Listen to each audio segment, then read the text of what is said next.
We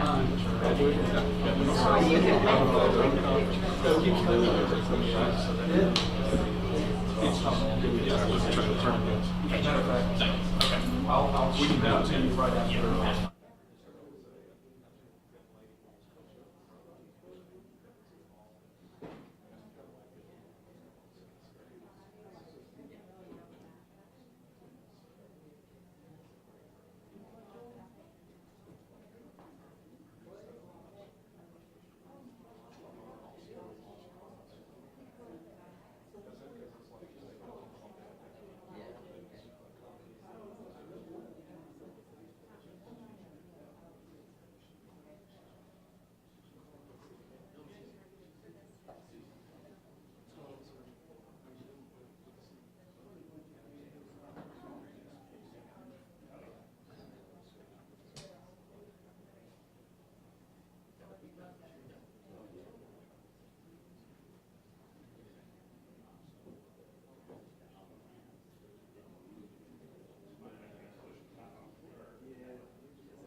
Good afternoon, everyone. My name is O'Neil Jackson. I'm the Interim Chief of Police for Glynn County Police Department. Thank you for being here.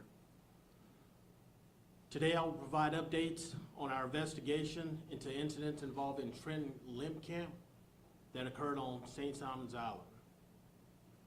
I'm thankful, as is the victim and his family, for the hard work of the law enforcement officials that have been involved in this investigation. And with that, I'd like to read a statement that was provided to me by the Limb Camp family. Trent is transitioning. He's beginning the next step of his care, and we ask that you continue to pray for Trent. The family would like to state that they're in full cooperation with this investigation and the efforts of all the law enforcement officers. They want justice for Trent, and hopefully we'll be able to prevent this from happening to anyone else in the future. The investigators that have been involved in this incident have been working very diligently on collecting evidence, interviewing subjects, and at this point in time, we've identified all individuals that were involved in the video as well as the photograph of the victim sitting in the chair. That took a lot of time. We've collected a lot of evidence that the Georgia Bureau of Investigation is going to be helping us analyze. We've also looked at other aspects of this case. As of today, investigators with the Glynn County Police Department and the Georgia Bureau of Investigations continue to look into social media posts that have been supplied to the office. While we do appreciate the information provided by this source, there has been some misinformation that is spread via this medium as well, some of which to include the misidentification of individuals that were not involved in this incident, which has affected many families here in our local community. The misinformation that's provided via social media can hamper an investigation because we will follow up on every lead that we receive, no matter where it comes from, which means that the investigator is drawn from other assignments of critical information of importance to this investigation to further it by following false leads. Like I said earlier, currently forensic analysis is being conducted on the devices collected, as well as information that we received from search warrants. That information, as well as evidence, is being sent off to be analyzed by the GBI lab.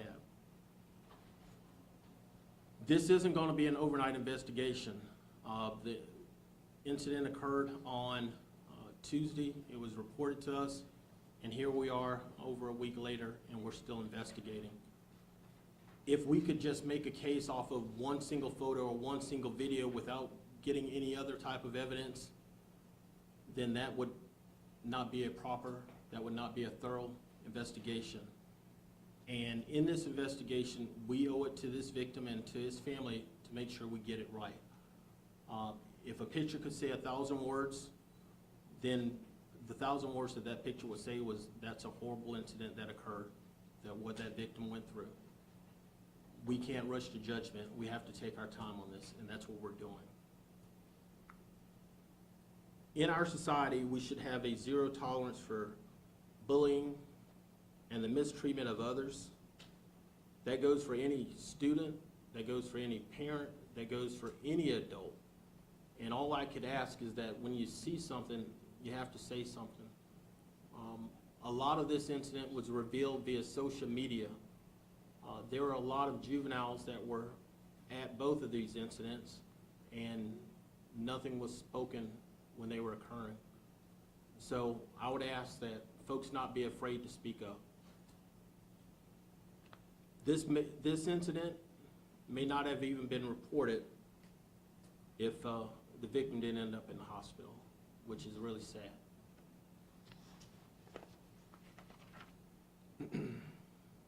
I want to thank all of our law enforcement partners that have assisted us in this matter today.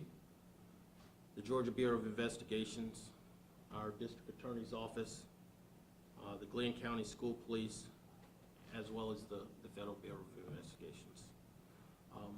That's all I have to say. Chief, would the people whose home this took place at, would they be responsible for anything? Would they possibly be facing criminal charges as well? So we're not taking anything off the table. We're looking at this investigation from a holistic point of view. Not only the parents that the home that this occurred in, but we're also looking into where the alcohol was obtained from, as well as any type of narcotics. We also know that this has been named a hazing investigation by your department. Originally logged as an assault call when it was put into the CAD system for your dispatchers, and then named a hazing incident in a press release for you all. According to our legal experts, this case doesn't fit the Georgia law for hazing. Is this still a hazing investigation? Investigators? I would agree with you. This does not meet Georgia code for hazing because it doesn't involve a public school event or organization that's related to a school. Our victim was an adult, as you're aware. The individuals that are involved in this, other individuals that are involved in this thing, are juveniles. So it would not rise to that definition. I agree. And do you see yourself, the agency arresting this, or do you believe that this will be a case presented to the grand jury? We're going to collect the facts. That's our job. After we collect all the facts, then we'll consult with the district attorney's office, and we'll allow him to make that determination. Have you had other calls to that house previously before this? Any sort of other incidents? No incidents of this magnitude or of this nature. We had a total of about 10 calls, I believe it was, from August or September of 2022 until a couple of days after the event. A lot of the calls that we had there revolved around or centered after this incident of officers going by doing neighborhood patrols and things of that sort. Chief, was there a parent home while the drinking was taking place? We're still investigating where we are on that. There have been a number of threats that have been issued to there's been a list of families that may or may not be involved in this, not officially confirmed. I understand there have been some threats towards members of those families. Is that also being investigated? We are going to look into that. Before I came into, well, I am aware of other folks that are misidentified that had nothing to do with this investigation. We will be looking into that if they make a complaint to our office. Have you all looked further into the police report states that Trey's father, told police that Trey had been at the hospital prior to that incident for a laceration over his eye and other concerns that he had. Is that something that you all are taking part in this investigation as well? We're looking at the whole combination of things, not just the incident with him sitting in the chair or the incident where he's being water hose is being used on him. But one of the things that we have to do is go back and re-interview our victim, right?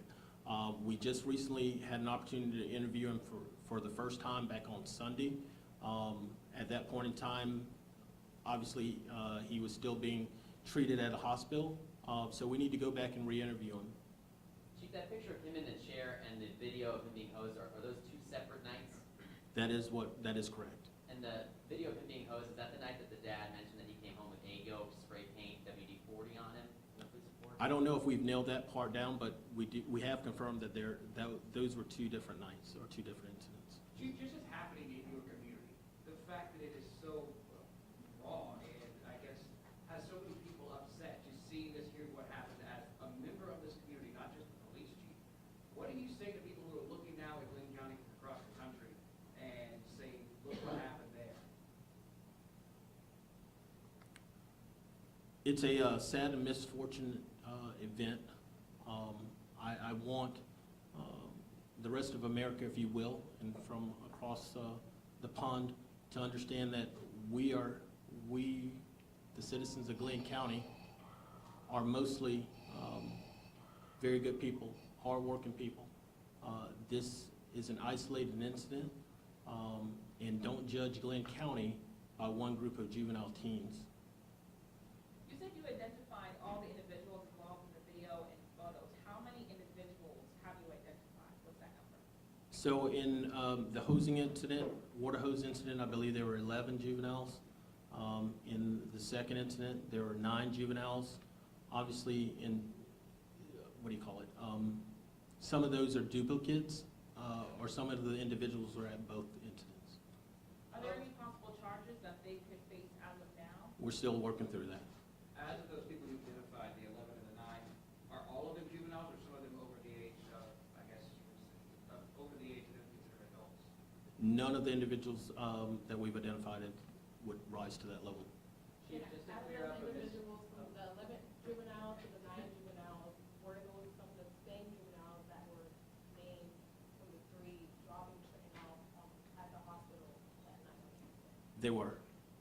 Chief, just to clear up a misconception that's online, and I apologize if you already answered this and I missed this, but a lot of people were posting that the victim was on the spectrum or, had a mental disability. Is that something that's true? I just want to see if you can fact check it.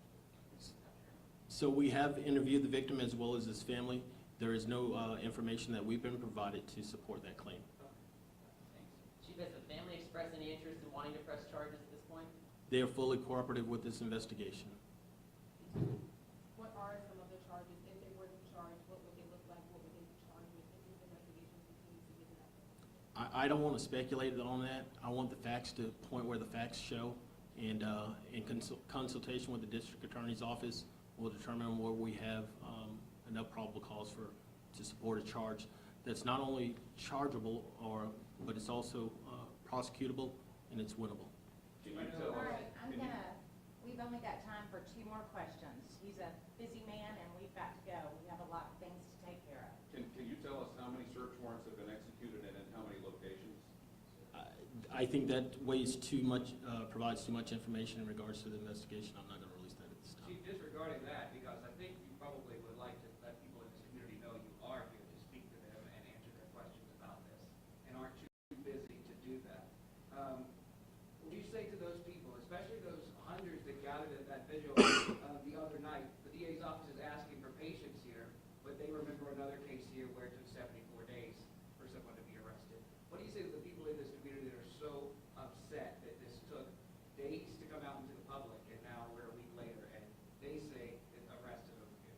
This event took days to come out to the public out of respect for the victim's privacy. We looked at that, it was requested of us, and this was a incident that was isolated, that we believe that we had no other public threat going on. Is there any surveillance video? Is there From the surveillance? hospital? From the hospital, Yes, there is. is there clarity to it, or is it? I have not viewed it personally, the investigators are working with that, working with the hospital staff on that. Now, video has already obviously circulated social media. Is that something that you all, as the police department, plan to release on your behalf? Or is that something that, I missed your question. the video of social media has already circulated on social media, the video of Trenton being water hosed? Is that something that you all, as the police department, plan to release from the department itself? Once we can, I mean, obviously, like you said, it's in the public forum on social media, but we're gonna retain what we have here. Chief, all these kids went to Glynn Academy. Are you going to be working with the school at all on trying to address this kind of behavior? We've been working with Chief Rod Ellis with the school police on this investigation. That will be up to the school as far as what type of actions they take. All right. Thank y'all all Thank very you. much.